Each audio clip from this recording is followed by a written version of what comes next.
Itong aking dates, malaki na. Kaso, mas malaki yung mga damo sa kanya. Tingnan niyo, di ba? Nakikita niyo pa ba yung aking dates sa lagay na yan? Oh. Ang dates ko, nilagay ko dito sa timba para lumaki siya. Tingnan mo. Mas malaki pa yung mga damo kaysa sa aking dates. Di ba?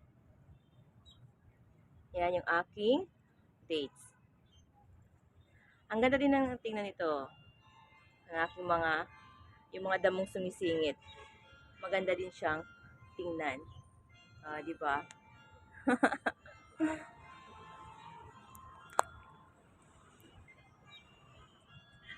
Alam niyo naman yung dates, maganda yan sa ating katawan.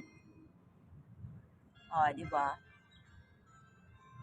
Akalain mo parang pag may mga damo-damo para kang nasa bundok.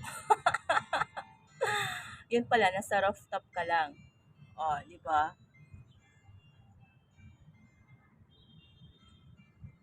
Yan yung aking dates na lumalaki na din. Madami na din yung kanyang mga dahon. Di ba? Malaki na yung aking dates. Healthy sa katawan yung dates pag may kang kumain ng dates. Healthy yung dates sa katawan.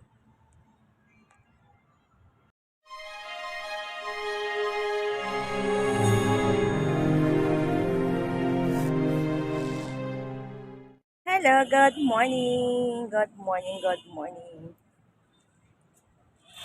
Tingnan naman kung gaano kagulo yung aking halamanan.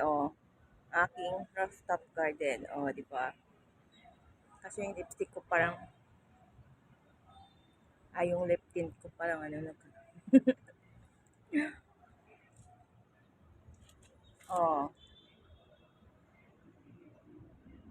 napakagulo ng aking mga halaman.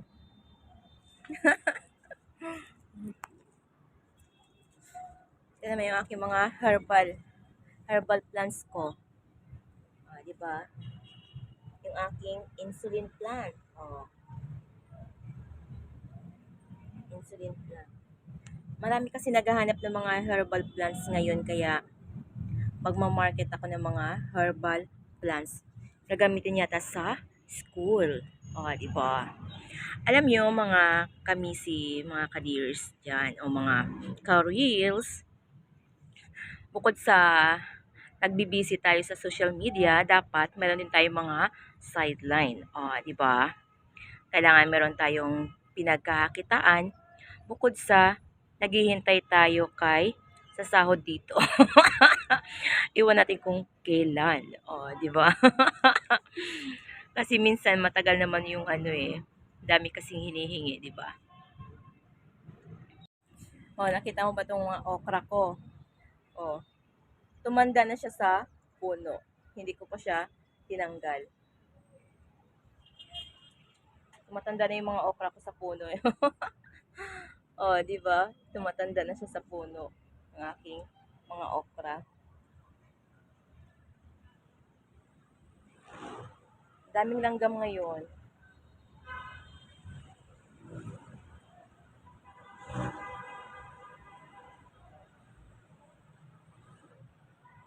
Kahit saan ngayon may langgam.